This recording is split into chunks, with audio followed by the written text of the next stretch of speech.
Hi guys, Cassie Garcia here with Sew and Grow Together. Today I'm going to show you one of my very favorite things we've just started making, and that is a whipped tallow balm. Hey and welcome. We are three families who come together to help each other grow in our faith, family, homesteading, and whatever else life throws our way. Join us on this journey as we sew and grow together. So we've been using this one. This is has a really kind of luxurious creamy texture. You use it like lotion. I love to use this stuff on my legs after I've shaved. I use a little bit. A little goes a long way on my face as a moisturizer, on my hands when they're getting dry, anything really. It's mild enough that it's really great even for babies or for people with very sensitive skin. I became interested in skincare and making my own products when our second baby developed really severe eczema and skin issues, and everything we tried seemed to make it worse. And I've seen this over and over and over again with friends and people online, and it just breaks my heart because I know how helpless that can feel. So this was something that we've had friends. My kids don't have eczema now. We don't really have any severe skin issues, but I have friends with babies with very high sensitivities and rashes that they're trying to get them some help, and this was fabulous for them as well. We've had a lot of people try it out and it seems to be going really well. So really briefly, I'm going to show you the very few simple ingredients and why they're in there, what they do. And then if you want to stick around to the end, I will show you how easy it is to make it yourself. Any of these ingredients all by themselves are great for your skin.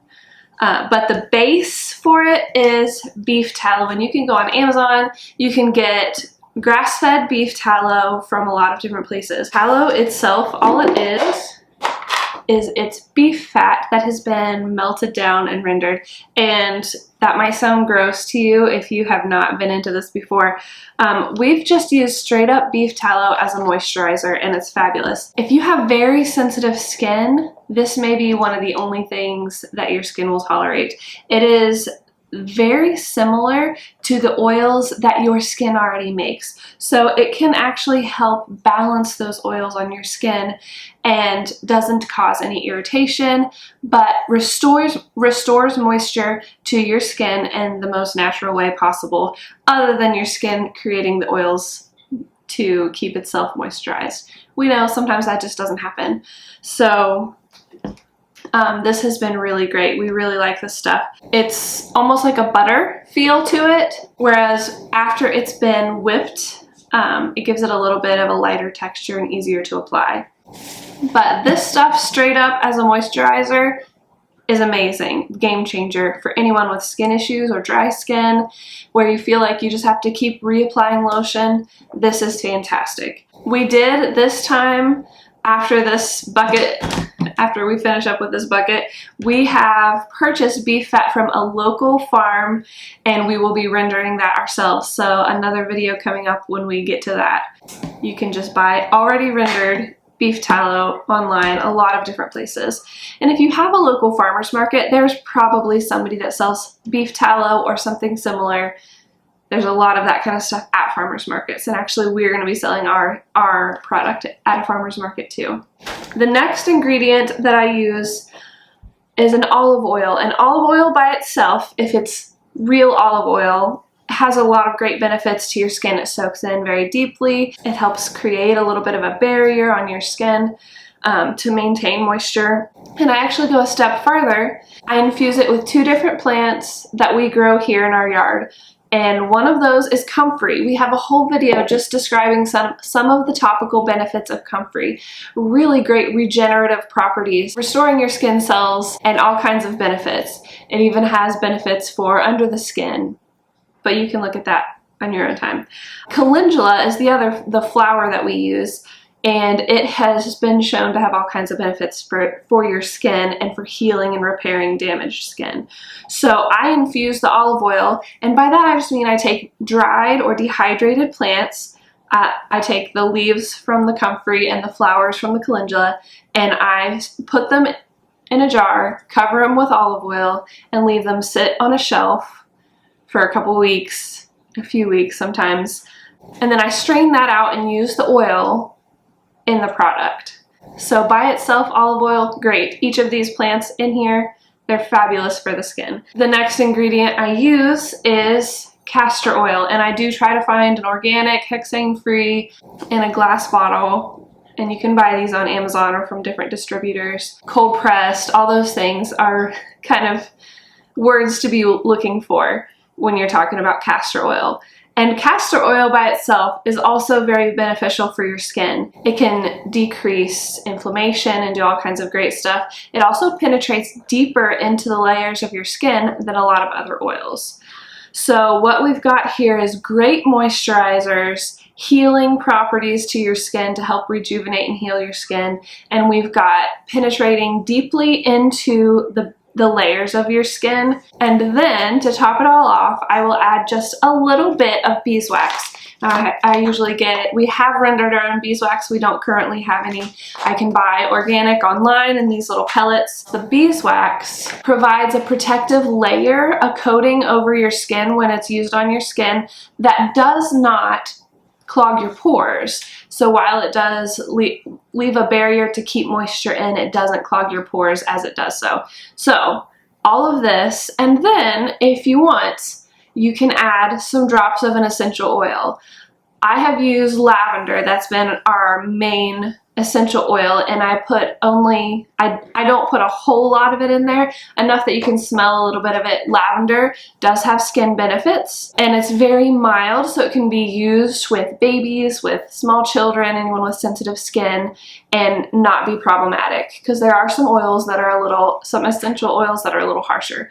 And another one I like to use is frankincense. You could use just a little bit of tea tree oil if you were wanting like an antifungal kind of cream. That would give you that kind of benefit. Because of the lavender that I put in it, it doesn't have a very strong beef smell. The tallow on its own, depending on how they rendered it, may have a little bit of a beef smell. You may not even notice it. If you have a dog, they may be really interested in smelling your hands or wherever you've applied it, but it's not a very strong scent at all. But we don't use any of these things for their scent. We use them because they are really great for our skin, because they do a lot of really great things without any of the harsh chemicals, things made in a lab, those kind of things that your skin just doesn't know what to do with. It ends up being more of a toxin load to your body. The essential oil can be where you get just a little bit of a good smell, and that can be great. But I'm going to show you, if you're interested, how easy it is to make this once you have all of the supplies and the ingredients. Keep in mind, you don't have to do anything the exact same way I'm doing it. I picked these because these were things I had been working with for other products and stuff I had on hand anyway, and I just basically wanted a different way to use the beef tallow. And that is the main thing. So if you have beef tallow, you could just whip beef tallow and give it a little bit different texture and kind of makes it fun. Maybe add some essential oils that you like or that you already have. These other things just give it a little extra boost and some different dynamics on how it can help your skin. So if you are local to us, you can check us out at the local farmers market, and we are selling this among some other things that we make. Or if you're interested in buying and you are not local, I will leave a link below when we get that up and going online. But if this is something you want to make yourself, I can totally show you how to do that. It's so easy. If it's something that you know you're going to be using more of, it's going to be more cost efficient to buy some supplies and make a lot for yourself or your friends or your family. They make great Christmas gifts, birthday gifts that are really heartfelt and homemade. Those are always nice. But if you're interested in really getting into it and making it yourself, I will leave links below to where you can purchase the supplies. And remember, this is not rocket science. This is not an exact science. These are all things that in any amount, other than the essential oils, in any amount, all of these could be beneficial to your skin. Essential oils I wouldn't apply directly to your skin without having it diluted in some kind of carrier oil, but the rest of these are really great for your skin no matter how you do it. So you really can't hardly mess this up, really. But I'm going to show you what I do, and I will give you in the description also the exact measurements in grams and cups, teaspoons, those kind of things, that I use when making, and my recipe makes 8 of these half-pint jars. You can see how that can be more cost-effective if you're going to want a lot of them and be willing to upfront buy some supplies that are great to have around anyway. Let me show you how it's done. I'm going to start out measuring the beef tallow. It's the main ingredient, and I'm going to need to melt it and combine it with the beeswax before I can add any other things. One thing about having the measurement in grams is that I can zero out my bowl right there on my scale and just scoop the tallow until I get to 500 grams. Or if you don't have a digital scale available, you can just scoop 2 cups of the tallow. Next, I'm going to add just 3 grams of beeswax, a very small amount. These 2 items are going to need to be combined as we melt them, and the beeswax has the highest melting point, so it's going to be a little more difficult to melt. Now I'm going to use a double boiler system, so I just use a glass container, and it actually came with my Instant Pot. This metal rack holds it up off of the burner so that the products inside of the glass don't actually touch the burner and get too hot or burn. And we're just going to leave this to melt. I'm going to be stirring occasionally, and as it really looks like it's melting down, I'm going to stir continuously. I use just a stainless steel butter knife, and it really gets tricky because those beeswax pellets just take a lot to melt, and you'll think everything is melted, and you stop stirring, you can look down into it, and if you still see little pieces of the beeswax, you want to keep melting and keep stirring for a little bit longer until all of that is fully combined. Once the tallow and the beeswax are fully melted and combined, I'm going to add my other 2 oils, my castor oil and the infused olive oil.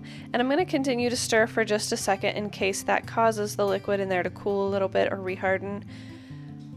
But once all of that is combined, I'm definitely removing that from the heat. I'm going to take it off of the stove. I'm going to put it on a pot holder to allow it to start to cool down, and then you can add your essential oils. And that is almost all there is to it. You have a product here that once hardened, you can use as a really great skin product. We are going to take it one step farther because I'm going to whip this. It also has to be cooled first.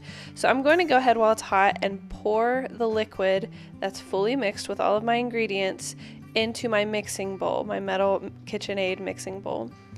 And I'm going to just set that in the refrigerator and let it harden for, sometimes it takes an hour or 2, and then we'll get it back out and finish the last step. Now we can go ahead and take this out of the refrigerator. You can see how the color has changed. It's not as clear. And we're going to just put this in our mixer and let it do its thing. Just like if you were making like a whipped cream or frosting or something like that. I'm going to leave it on until it reaches my desired consistency. And then I'm going to stop it and stir up anything that might be on the bottom, because if there are pieces or chunks that are not whipped, it'll still be fine for your skin, but it'll be a little weird to combine those textures in your tallow balm.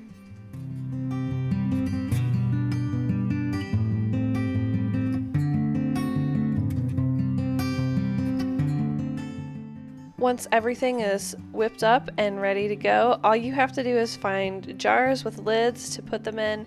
I like these half-pint jars. They're handy for travel or keeping by the sink or whatever you want to do, giving as gifts. And then you can even get really creative with labels or whatever you want to do, but that's it. You've got it, and you've made yourself a really great natural product that is really great for your skin. So if you try it out, comment below. We'd love to hear how it went for you, and we will catch you next time here at Sew and Grow Together.